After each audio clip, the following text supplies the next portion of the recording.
Hello everyone, welcome to day 10 of my history class. और आज हम डिस्कस करने वाले हैं मेडिवल इंडिया की हिस्ट्री को। बड़ा ही इंटरेस्टिंग टॉपिक होने वाला है, तो चलिए टॉपिक को स्टार्ट करते हैं बिना कोई टाइम वेस्ट किए। Okay, so which dynasty ruled for the ruled आएगा for the longest period of the time in the Delhi सल्तनत।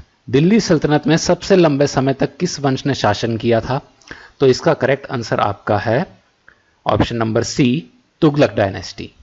तो इससे पहले थोड़ी सी मैं डिटेल्स दूं, मैं आपको बताऊं, अगर आपको कभी ये क्वेश्चन देखने को मिले कि करेक्ट क्रोनोलॉजिकल ऑर्डर क्या है दिल्ली सल्तनत की डायनेस्टी का, तो आपको कुछ नहीं करना, आपको बस गुलाब खिले तो सांस लो, बस इतना ध्यान रखो।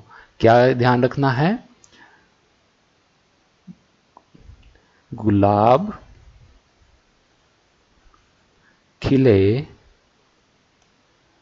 तो सांस लो।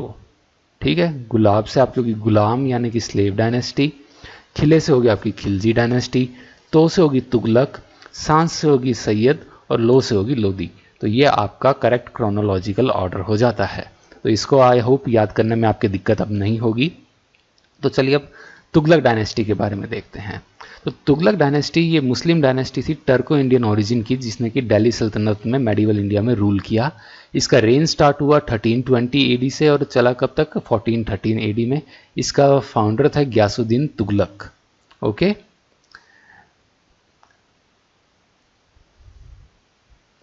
What is the name of mosque where a hair of prophet Muhammad has been preserved? उस मस्जिद का नाम क्या है जहां पैगंबर मोहम्मद का एक बाल सुरक्षित रखा गया है? तो इसका करेक्ट आंसर है आपका हजरत बल मॉस्क, श्रीनगर। ये हजरत बल श्राइन मुस्लिम श्राइन श्रीनगर के अंदर है और इसमें ये माना जाता है कि पैगंबर साहब जो थे उनका एक बाल यहाँ पे एक प्रिजर्व्ड है। इस श्राइन का मतलब है हजरत, मतलब कि एक होली या मैजेस्टिक प्लेस, और बल होता है मतलब जगह। हजरत का मतलब होली या मैजेस्टिक, बल का मतलब जगह। बल को आप ये बाल मत पढ़ लेना कि हजरत बाल है तो यहीं पे बाल होगा, तो वो आप थोड़ा सा गलत ले जाएंगे इसकी मीनिंग को। Okay, next, the rulers of Vijayanagar promoted. Vijayanagar के शासकों ने किस भाषा को बढ़ावा दिया?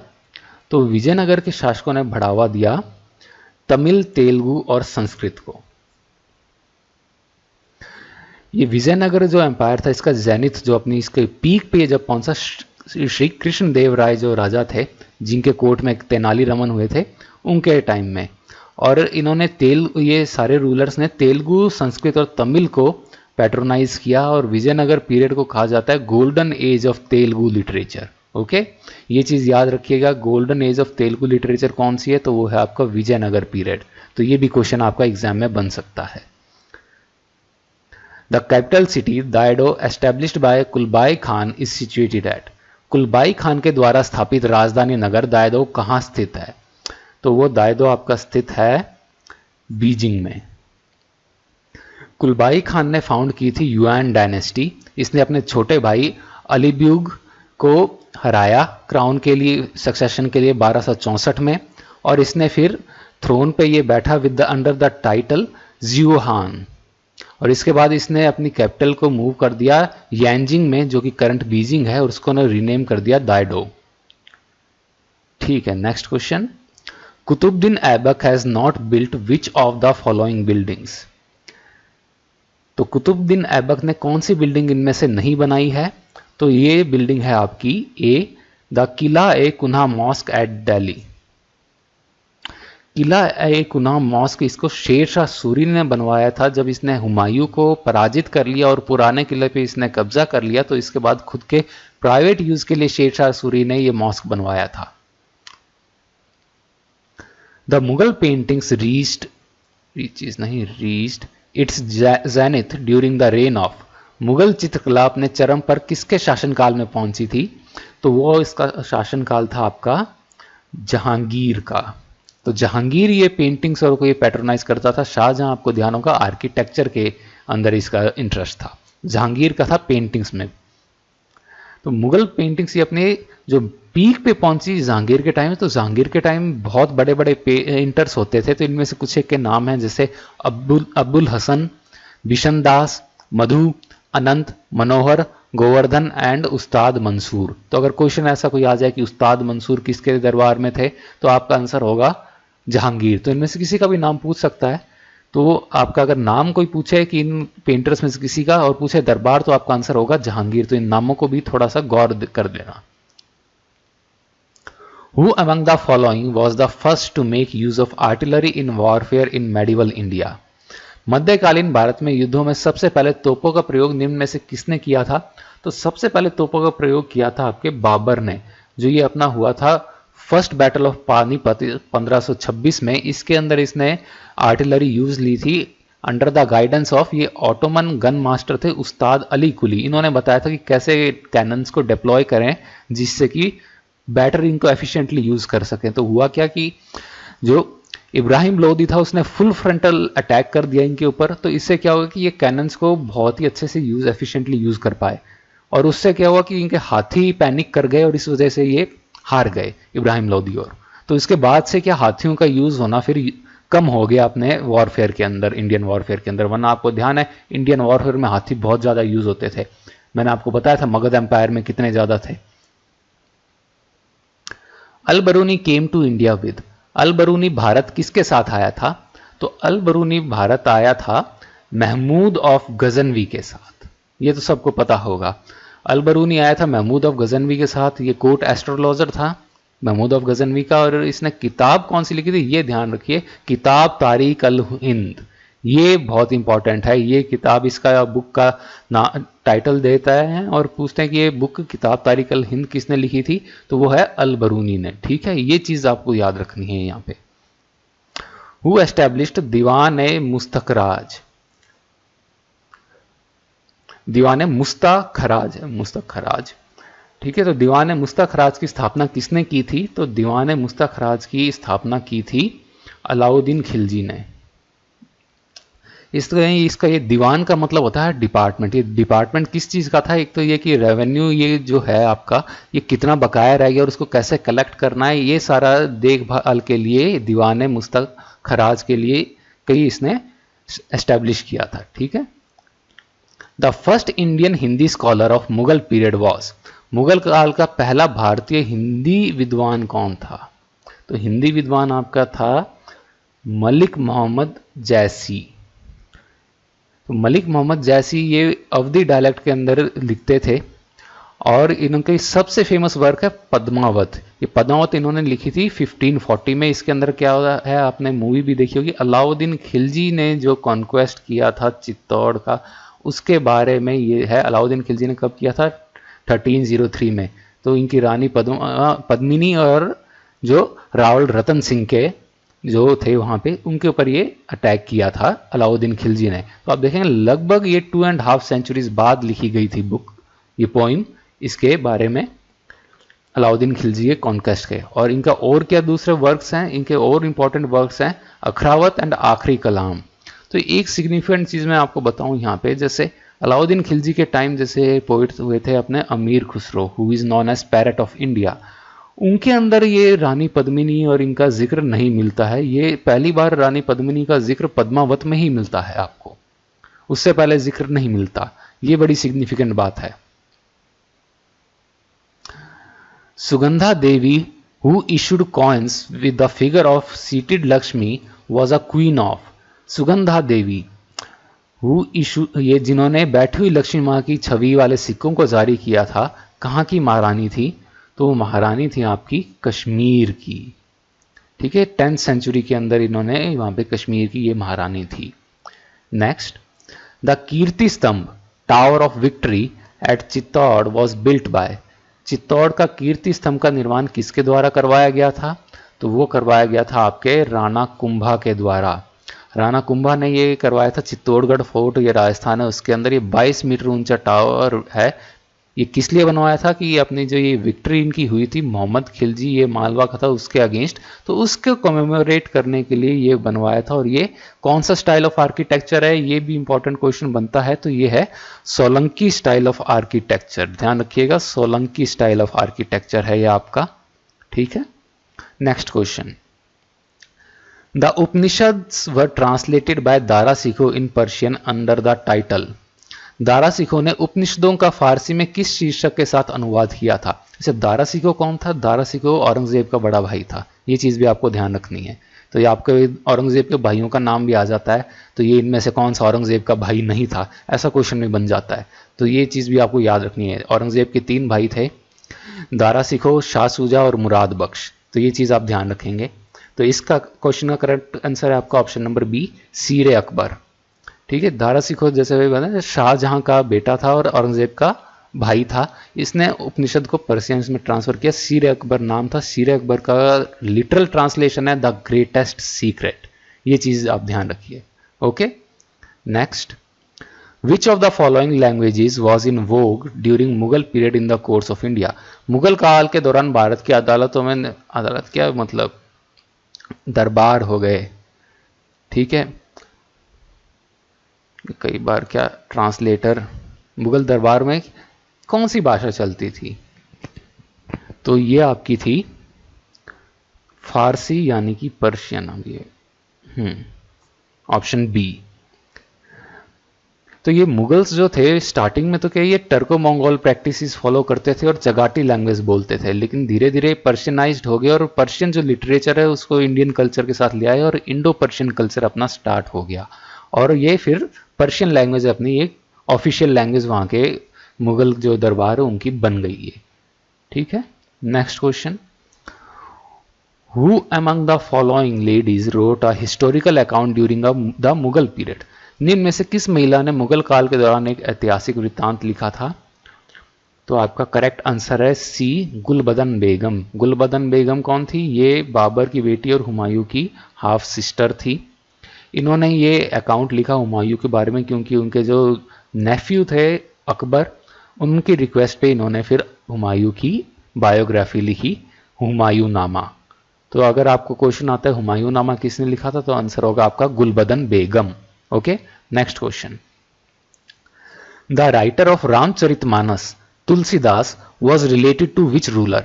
रामचरितमानस के लेखक तुलसीदास का संबंध किस शासक से था? तो तुलसीदास का रिलेशन था आपका अकबर के साथ। ये चीज ध्यान रखिएगा। रामचरितमानस तुलसीदास जी ने लिखी थी।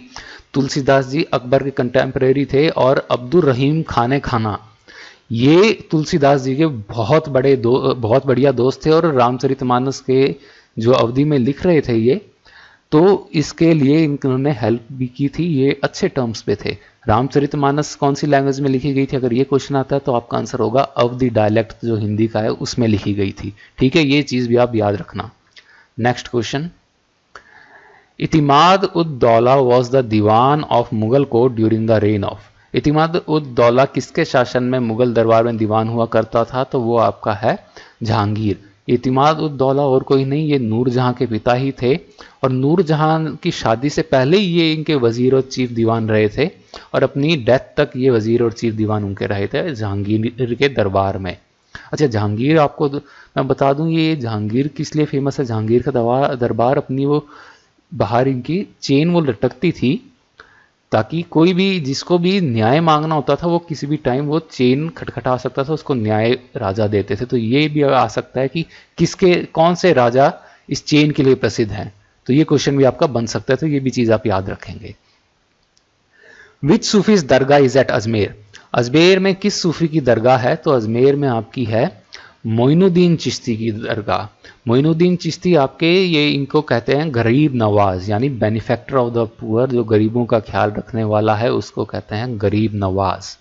तो ये मोस्ट फेमस सूफी सेंट हुए चिश्ती ऑर्डर के इंडियन सब कॉन्टिनेंट में। और चिश्ती ऑर्डर जो सूफिज्म का है इसको एस्टेब्लिश साउथ एशिया के अंदर इन्होंने ही किया था, इसलिए ये बहुत ही इंपॉर्टेंट दरगाह है। अजमेर की दरगाह सबने नाम सुना होगा, अजमेर की दरगाह में बहुत लोग मन्नत मांगने जाते हैं।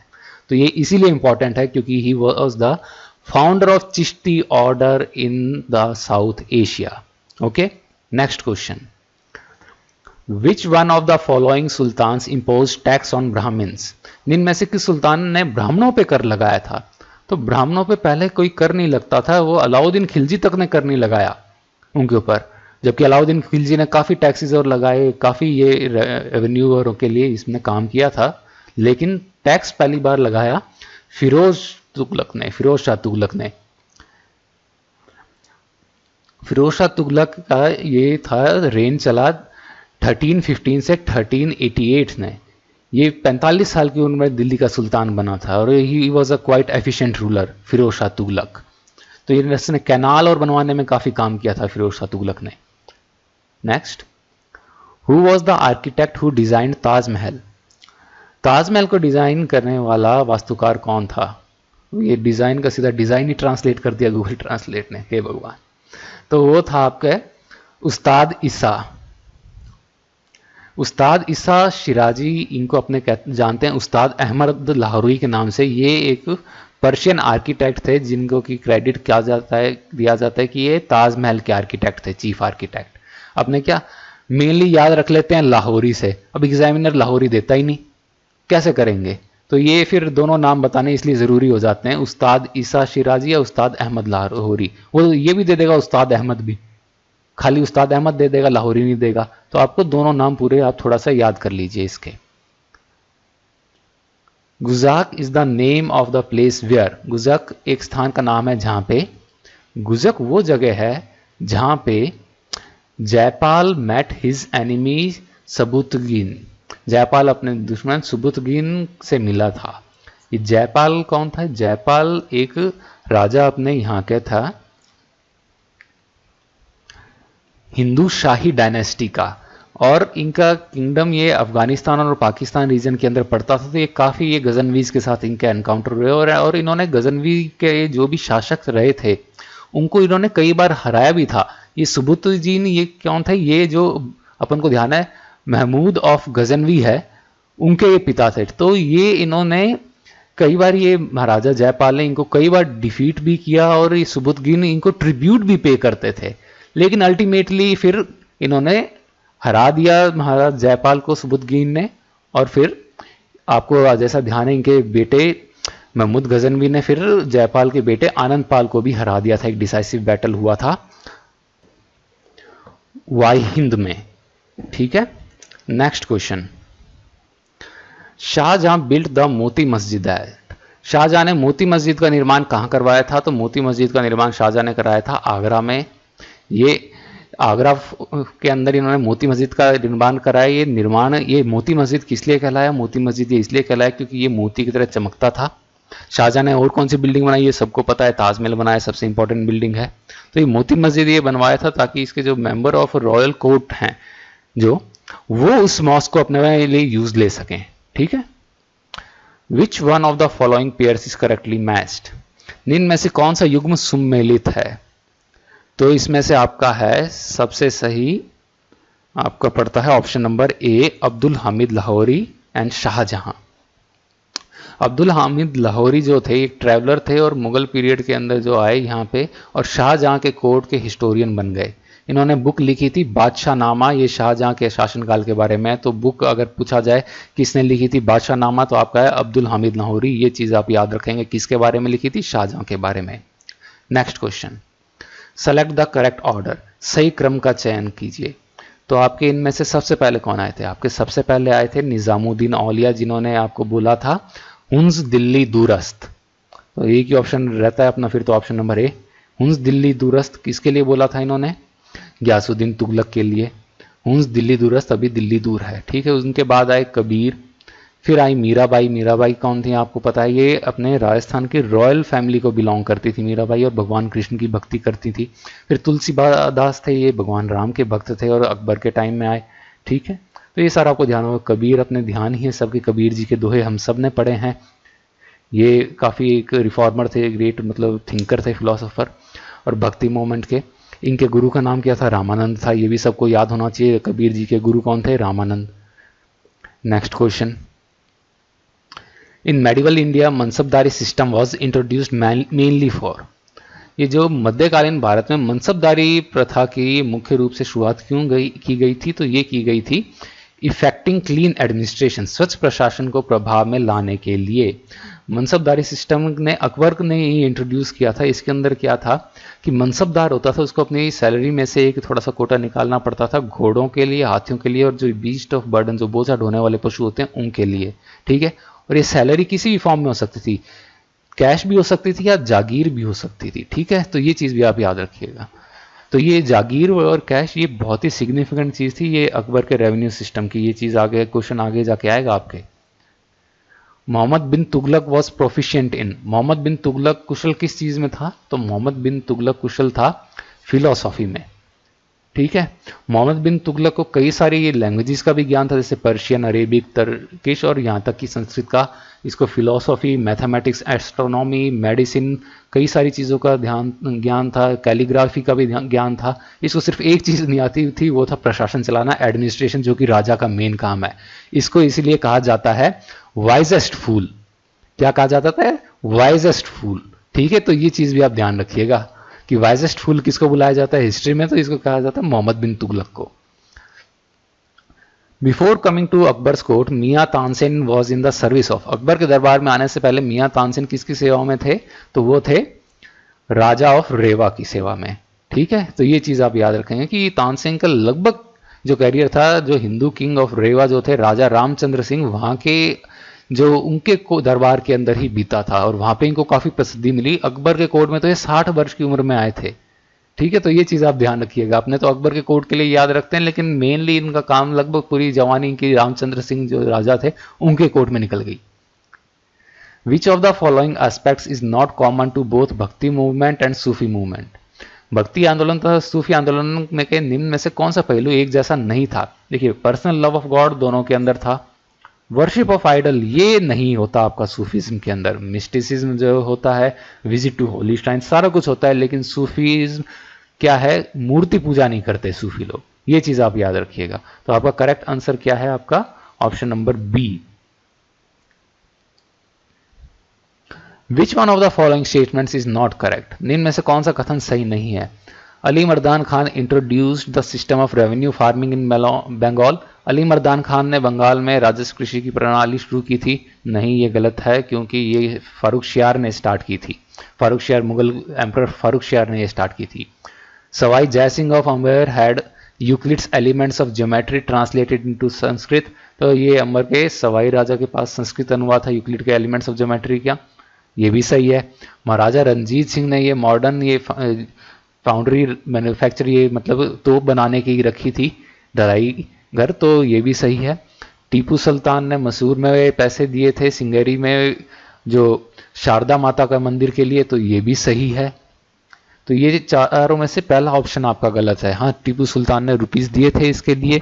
तो बेसिकली उस टाइम के अंदर क्या होता था कि कोई भी किंग जो वॉर होता था ये रिलीजन और के बेसिस पे नहीं, रीजन के बेसिस पे होता था। कोई भी राजा धर्म या फिर कोई नेशन और इस तरह के लिए नहीं लड़ते थे, ये अपने प्रॉपर किंगडम के लिए लड़ते थे। तो अपने किंगडम का ये पूरा ध्यान रखने के लिए कोशिश करते थे। तो यहाँ पे फिर टीपू सुल्तान ने भी ये गॉडेस शारदा जो है यहाँ पे इनकी श्रृंगेरी के अंदर मंदिर के लिए पैसे दिए थे, ग्रांट्स दी थी, ठीक है। Next question, Ali Mardan Khan introduced the system of revenue farming in Bengal, ये सही, ये ऑप्शन आपका सही है, ये मैं बता चुका हूँ, ठीक है। फारूक शियार ने इसको इंट्रोड्यूस किया था। Next question, Lakh Bakhsh was the title given to the ruler, Lakh Bakhsh किस शासक को ये उपाधि दी गई थी? तो लाख बख्श आपको दी गई, ये दी गई थी कुतुबुद्दीन ऐबक को। Qutbuddin Aibak was the founder of slave dynasty गुलाम वंश, जिसको कि ममलूक वंश भी कहते हैं। इन्होंने किया था, ये टर्की के डिसेंट के थे। ये मोहम्मद गौरी के ये स्लेव थे। मोहम्मद गौरी की 1206 में डेथ के बाद दिल्ली सल्तनत इनके हाथों में आ गई थी, ठीक है। तो ये जो थे लाख बख्श सुल्तान, मतलब the donator of hundreds of thousands, ठीक है, लाखों रुपए दान करने वाला। क्यों? क्योंकि ये काफी उदार थे, काफी रुपए दान करते थे, इसलिए इनको ये उपाधि दी गई थी। Who was appointed the first governor of Devgiri after its annexation by the सल्तनत, सल्तनत के द्वारा देवगिरी के राज्य हरण के बाद इसका पहला राज्यपाल किसे नियुक्त किया गया था? तो वो आपका करेक्ट आंसर है ऑप्शन नंबर सी, मलिक काफूर। मलिक काफूर के बारे में मैंने आपको कल बताया भी था, मलिक काफूर कल या परसों बताया था। ये ही was an eunuch slave of Alauddin Khilji, ठीक है, ये चीज ध्यान रखिए। तो ये दौलताबाद फोर्ट, इसको ही कहते हैं हम देवगिरी या देवगिरी। तो ये जो औरंगाबाद महाराष्ट्र में और जो यादव डायनेस्टी है उसका ये कैपिटल थे। ये 9th century to 14th century उनके अंडर रहा और ब्रीफ पीरियड के लिए देख लीजिए, सिर्फ 7-8 सालों के लिए ही ये दिल्ली सल्तनत के पास आया था। तो तब इसका जो गवर्नर बनाया गया था मलिक काफूर को बनाया गया था। Khalsa was founded by, Khalsa पंथ की स्थापना की थी ये जो गुरु गोविंद सिंह, जो इनके 10वें गुरु हुए सिखों के, उन्होंने की। ठीक है, गुरु गोविंद सिंह जी ने। Which of the following Vijayanagar kings allowed the Portuguese to build churches within the empire? Vijayanagar के किन शासकों में से इन्होंने पुर्तगालियों को अपने साम्राज्य में गिरजाघरों का निर्माण करने की अनुमति दी थी? तो देखिए, अपने विजयनगर का एक ही नाम सुना होता है, कृष्णदेव राय, लेकिन ये आंसर सही नहीं होगा। आंसर सही आपका कौन सा है? आपका है option number D, Venkata second. ठीक है, वेंकटपति राय या वेंकट द्वितीय, ये विजयनगर एम्पायर के रूलर थे, और इनके जो 3 डेकेड का जो ये रेंज चला था लगभग, उसमें इनकी स्ट्रेंथ और प्रॉस्पेरिटी विजयनगर एम्पायर की वापस आई थी। ठीक है, next question, the Delhi general who successfully advanced up to Madurai was, Delhi का वह सेनापति जो सफलतापूर्वक मदुराई तक बढ़ गया था, तो वो है आपका फिर से मलिक काफूर। अलाउद्दीन खिलजी का ये एक्सपेडिशन पे गया था, के मतलब रिप्रेजेंट करता था। The first architectural achievement of Jahangir's reign in India was the construction of his father's mausoleum. Where was it built? Bharat में जहांगीर के शासन की पहली स्थापत्य संबंधी उपलब्धि उसके पिता की समाधि का निर्माण करना था। इसका निर्माण कहाँ किया गया था? तो ये मौसलम ये अकबर का आपको मिलेगा सिकंदराबाद के अंदर, सिकंदराबाद के अंदर ये मिलेगा अकबर का। बाकी और भी मैं थोड़े बता देता हूँ। हुमायूं का आपको दिल्ली के अंदर मिलेगा, शाहजहां का आपको मिलेगा आगरा के अंदर, अकबर का सिकंदराबाद हो गया, जहांगीर का आपको मिलता है लाहौर के अंदर, बाबर का कहाँ पे मिलता है आगे क्वेश्चंस में आ जाएगा आपके पास। हु वॉज द ग्रेटेस्ट भक्ति पोइट ऑफ महाराष्ट्र, महाराष्ट्र के महानतम भक्ति कवि कौन थे? तो महाराष्ट्र के महानतम भक्ति कवि थे Sant Tukaram. Which of the following statement is found to be incorrect, निम्न में से कौन सा कथन गलत है? Aurangzeb ascended the throne after defeating his 3 brothers Dara, Shuja and Murad in the War of Succession in 1658. Aurangzeb अपने 3 भाइयों दारा सिखो, शाह शुजा और मुराद बख्श को 1658 में हरा के युद्ध में और उत्तराधिकार के युद्ध को जीता था और फिर ये सिंहासन में बैठा था। तो ये बात तो पूरी तरीके से सही है। औरंगजेब ने गुरु तेग बहादुर को ये बंदी बना लिया था और 1665 में इनको, गुरु तेग बहादुर 9वें सिख गुरु थे, इनको 1665 में बंदी बना लिया और इस्लाम ना अपनाने के बाद उनका फिर कत्ल कर दिया था। ये भी सही है, औरंगजेब ने ये काम भी किया था। Shivaji was imprisoned by Aurangzeb but he manage to escape and proclaimed himself an independent monarch in 1674। सही है, शिवाजी को औरंगजेब ने जेल में डाला था और शिवाजी भागने में सफल रहे थे 1664 में। सही है ये चीज भी। तो गलत कौन सा है फिर? ऑप्शन नंबर डी बचा। Aurangzeb executed his father Shahjahan to annex to the throne, नहीं, औरंगजेब ने सत्ता हासिल करने के लिए अपने पिता की हत्या नहीं की थी, उन्हें बंदी बनाया था। ठीक है। The foreign traveller who visited India during the Mughal period and who left us an experts description of peacock throne was, वह कौन सा विदेश यात्री था जो मुगल काल में भारत आया था तथा जो हमारे लिए मयूर सिंहासन का एक विशिष्ट वर्णन छोड़ गया था? तो वो आपका है ट्रेवेनियर, ऑप्शन नंबर सी। ट्रेवेनियर आया था, इसने अपनी बुक लिखी द 6 वॉयेजेस ऑफ जेवी ट्रेवेनियर। इसकी ये वॉल्यूम 2 के 8th चैप्टर के अंदर इसने औरंगजेब के जो एनुअल बर्थडे फेस्टिवल जो होता था उसका जिक्र है, जिसमें बताया गया कि कितना ये स्प्लेंडर होता था वहां पे और इसको तोला जाता था वहां पे, इसकी जो गद्दियां थी उसके बारे में जिक्र है और ये सबसे विविड और सबसे डिटेल्ड अकाउंट है और ये पीकॉक थ्रोन का मॉडर्न हिस्टोरियंस के लिए। ठीक है, ये चीज याद रखिएगा।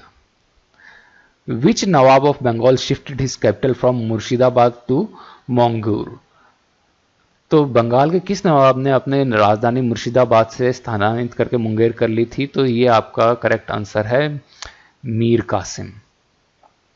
मीर कासिम बंगाल का नवाब रहा था 1760 से लेकर 1763 तक। ये जो ब्रिटिश थे उन्होंने इसे इंस्टॉल किया था, मीर जाफर जो कि इसके फादर इन लॉ थे उसे हटा के, लेकिन बाद में मीर कासिम का भी ब्रिटिश के साथ झगड़ा हो गया और ये बैटल ऑफ बक्सर में ब्रिटिश के साथ लड़ा था और ये हार गया था, ब्रिटिश जीत गए थे। तो ये एक डिसाइसिव बैटल था जिसमें फिर ब्रिटिश इंडिया में एस्टेब्लिश हो गए थे। तो ये चीज भी काफी सिग्निफिकेंट है, 1764 में हुआ था बैटल ऑफ बक्सर, ये भी याद रखिएगा। The dead body of Babur by his own choice lies buried in, Babur का मृत शरीर उसकी पसंद से कहाँ दफन है, तो उसका दफन है काबुल में। मैंने कहा था आगे आपको बताऊंगा ये काबुल में, लेकिन बाबर की मृत्यु हुई थी आपके आगरा में, तो एक बार आगरा में ही बाबर को दफनाया गया था, लेकिन फिर बाद में इसकी कब्र को शिफ्ट किया गया था काबुल में। ठीक है। Who was the first Indian ruler to face the invasion of Mahmud of Ghazni, sorry, Ghazni के महमूद के आक्रमणों का सामना करने वाला पहला भारतीय शासक कौन था, तो वो था आपका शाही किंग जयपाल। ये अपने स्टार्टिंग में देख भी चुके हैं। After the death of Raja Ram in 1700 AD, Marathas continued the war against the Mughals under his brave wife. उनकी वाइफ का नाम कौन सा था, ये जो राजा राम की जो मृत्यु थी, इसका सॉरी हिंदी ट्रांसलेशन नहीं है, मैं बोल देता हूं। तो राजा राम की 1700 AD में जब मृत्यु हुई तो मराठों ने मुगलों के खिलाफ अपनी जो जंग है वो जारी रखी उनकी बहादुर पत्नी के अंडर। वो उनकी पत्नी का नाम क्या था, तो उनकी पत्नी का नाम था ताराबाई। ठीक है। तो ताराबाई जो थी, ताराबाई भोंसले, ये मराठा किंगडम की रीजेंट रही थी 1700 से लेकर 1708। रीजेंट क्या होता है, रीजेंट क्या होता है कि कोई अगर मतलब मोनार्की है उसके अंदर उसका कोई मोनार्क कोई किसी वजह से गद्दी पर नहीं बैठ सकता। मान लीजिए कोई बहुत ही छोटा है, मान लीजिए बच्चा है, वो गद्दी पे क्या बैठेगा, तो उस टाइम में जो गद्दी को संभालता है थोड़े टाइम के लिए जब तक कि मोनार्क रेडी ना हो जाए, तो वो कहलाता है रीजेंट। जैसे बैरम खान ने रीजेंट की तरह एक्ट किया था जब अकबर छोटा था, तो रीजेंट इस तरीके से होता है, वो गद्दी को थोड़े टाइम के लिए संभालता है लेकिन वो खुद प्रॉपर एयर नहीं होता, उसका गद्दी का खुद वारिस नहीं होता। ठीक है। ये राजा राम भोंसले की पत्नी थी और शिवाजी की ये बहू थी। ये शिवाजी के फादर इन लॉ लगते थे और ये शिवाजी सेकंड की माता थी। ठीक है। नेक्स्ट क्वेश्चन अपना, the succession of Delhi sultans to the throne was generally, Delhi सुल्तानों की राजगद्दी पे आमतौर पे किस प्रकार की जाती थी, तो ये आपको औरंगजेब के एग्जाम्पल से ही पता लग गया होगा। ये भाइयों में आपस में ये युद्ध होता था, तभी ये बहुत ही स्ट्रांग रूलर्स निकल के आते थे, क्योंकि जैसे कि अपने जानते हैं डार्विन का principle survival of the fittest, तो जो सबसे फिट होता था वो निकल के आता था, तो वो काफी एफिशिएंट फिर रूलर भी होता था। Which of the following was not ordered by Alauddin Khilji to control black marketing and hoarding? कालाबाजारी तथा जमाखोरी को नियंत्रित करने के लिए अलाउद्दीन खिलजी ने निम्न में से कौन सा आदेश नहीं दिया था? पहला, land revenue should be collected in kind, भू राजस्व का संग्रह ये कोई चीजों के अंदर होगा, क्योंकि कैश में ना हो। एक क्या इन काइंड का मतलब क्या होता है, एक तो होता है इन कैश, ठीक है, कैश में देना, एक होता है वस्तुओं की तरह देना। तो ये इन काइंड में मतलब कि वस्तुओं की तरह दिया जाता था, तो ये सही है लैंड रेवेन्यू, ये वाला आपका ऑप्शन सही है। अलाउद्दीन खिलजी ने ये मेजर्स लिया था। Cultivator should sell the harvested crops on the field only, किसान जो कट चुकी फसल थी उसको खाली खेत में बेचेंगे, ये भी सही है। मर्चेंट्स जो हैं, जो व्यापारी सभी वस्तुओं को खुले में बेचेंगे, तो ये भी सही है। तो आपका एक ही आंसर रह गया, ये है ऑप्शन नंबर 4। तो ये ऑप्शन नंबर 4 जो है आपका, ये आपका करेक्ट आंसर है। ये अलाउद्दीन खिलजी ने लिखा था कि more privileges should be given to khuts and muqaddams, खुदों और मुकदमों को अधिक विशेषाधिकार दिया जाना चाहिए, ये नहीं कहा था। एक्चुअली इसका जस्ट अपोजिट कहा था। क्या था कि अलाउद्दीन खिलजी के टाइम से पहले क्या दिल्ली सल्तनत डायरेक्टली ये किसानों से रेवेन्यू नहीं लेती थी, क्योंकि इतना इनके पास वर्कफोर्स नहीं होती थी। तो ये जो पीजेंट्स थे, ये खुद से मुकद्दम्स और चौधरीज जो होते थे, जो विलेजेस और ग्रुप्स ऑफ विलेजेस के रिप्रेजेंटेटिव्स होते थे, उनको रेवेन्यू देते थे। तो अलाउद्दीन खिलजी ने देखा कि भाई ये तो काफ़ी इसके विलास उड़ाते हैं, मज़े करते हैं इस रेवेन्यू से, और रेवेन्यू हमें कम मिलता है, तो इसने क्या किया, रेवेन्यू डायरेक्टली लेना शुरू कर दिया किसानों से। तो एज सच क्या हुआ कि ये जो विलेज चीज जो ये खुद मुकद्दम्स होते, इनकी सारी प्रिविलेजेस चली गई। Who among the following is credited with the authorship of मजमू जल बहरैन? मजमू जल बहरैन की रचना का श्रेय किसको दिया जाता है? तो मजमू जल बहरैन की रचना की थी दारा सिखों ने। मजमू जल बहरैन ये कंपैरेटिव रिलीजन के ऊपर बुक है, जिसको दारा सिखों ने लिखा था। कंपैरेटिव रिलीजन मतलब हर रिलीजन की जो डॉक्ट्राइंस जो हैं, जो टीचिंग्स हैं, उनको ये एक फिलोसफिकली इसने कंपेयर किया है। दारा सिखों में आपको ऑलरेडी बता चुका हूँ कौन था, औरंगजेब का बड़ा भाई। Next, the medieval city of Vijayanagar is now known as, मध्ययुगीन शहर विजयनगर को अब किस नाम से जाना जाता है? तो वो जाना जाता है आपके हम्पी के नाम से। हम्पी कहाँ पे है आपके विजयनगर, ये बेलारी डिस्ट्रिक्ट है नॉर्दर्न कर्नाटका का, वहाँ पे है, लेकिन अब ये खंडर हो चुकी है, लेकिन ये काफ़ी सिग्निफिकेंट हिस्टोरिकल साइट है Hampi. The mausoleum of Sher Shah is, Sher Shah का मकबरा कहाँ पर है, तो शेरशाह का मकबरा आपको सबको पता होगा सासाराम में है। Who of the following was sent as an ambassador to the royal court of Jahangir by James I, the then king of England? Jahangir के दरबार में इंग्लैंड के तत्कालीन राजा जेम्स प्रथम के द्वारा दूत के रूप में निम्न में से किसे भेजा गया था? ये आए थे आपके जॉन हॉकिंस। ये आपके 1608 के अंदर आए थे, 1608 के अंदर 1607 में चल के 1608 पहुंचे थे ये सूरत में। ये इनको सूरत में फैक्ट्री खोलनी थी, इसके लिए परमिशन लेनी थी, तो जहांगीर के दरबार में आए और जहांगीर ने फिर 1609 में एक फरमान जारी किया जिसके अंदर की इंग्लिश को एस्टैब्लिश करना ये परमिशन मिल गई सूरत के अंदर फैक्ट्री खोलने की। एक इंपॉर्टेंट क्वेश्चन यहाँ पे एक और बनता है कि ये कौन से जहाज से आए थे, तो जहाज का नाम था हेक्टर। अच्छा, एक और आए थे यहाँ पे जहांगीर के दरबार में, एक और इंग्लिशमैन आए थे, उनका नाम था सर थॉमस रो। ठीक है, तो ये सर थॉमस रो भी आए थे जहांगीर के दरबार में। ये क्या क्वेश्चन आ गया था रिसेंटली एक एग्जाम के अंदर, और इस थॉमस रो जो थे इन्होंने भरव लोगों को रुला दिया था, तो आप याद रखिएगा, आप गलत मत कीजिएगा। सर थॉमस रो भी आए थे, वो जहांगीर के दरबार में आए थे। Which was the most important feature of Akbar's land revenue system? Akbar के भू राजस्व प्रणाली की सबसे महत्वपूर्ण विशेषता क्या थी? तो ये मैंने आपको इनिशियली बताया भी था किसी क्वेश्चन में कि collection of land revenue in cash और इन काइंड। वो जागीर वाले के अंदर मैंने बताया ना कि जागीर भी या फिर कैश के अंदर दोनों में से किसी में भी दे सकते थे, तो वो वाला ये आपका ऑप्शन नंबर डी है। ठीक है, नगद या वस्तु के रूप में भू राजस्व का संग्रह कर सकता था, ये काफी सिग्निफिकेंट था इसका। The Khilji sultans of Delhi were, Khilji के जो दिल्ली के जो खिलजी सुल्तान थे वो क्या थे, तो वो आपके तुर्क थे, टर्क्स थे। ठीक है, खिलजी डायनेस्टी 1290 से 1320 तक चली थी। इसको फाउंडर थे जलालुद्दीन खिलजी, लेकिन इसका सबसे मेन रूलर रहा है अलाउद्दीन खिलजी। अलाउद्दीन खिलजी ने ये काफ़ी मंगोल्स के अगेंस्ट इंडिया को काफ़ी ज़्यादा डिफेंड किया था खिलजी डायनेस्टी के। ठीक है, तो ये चीज़ भी आप याद रखेंगे। अलाउद्दीन खिलजी कौन थे? ये जलालुद्दीन खिलजी अलाउद्दीन खिलजी के फादर इन लॉ और अंकल दोनों लगते थे, और इसने अलाउद्दीन खिलजी ने जलालुद्दीन खिलजी का एसेसिनेशन करके फिर खुद गद्दी पे बैठा था, and he was an very efficient ruler. दाग और चेहरे की ये प्रथा भी इसने ही स्टार्ट की थी, सिस्टम ये रिफॉर्म सिस्टम था। तो ये क्या था, ये हम आगे नेक्स्ट वीडियोस में से किसी में पढ़ेंगे। आज की क्लास अपनी यहीं पे ख़त्म होती है। आई होप आपको काफ़ी मज़ा आया होगा आज की क्लास में, और काफ़ी कुछ सीखने को भी मिला होगा। ठीक है,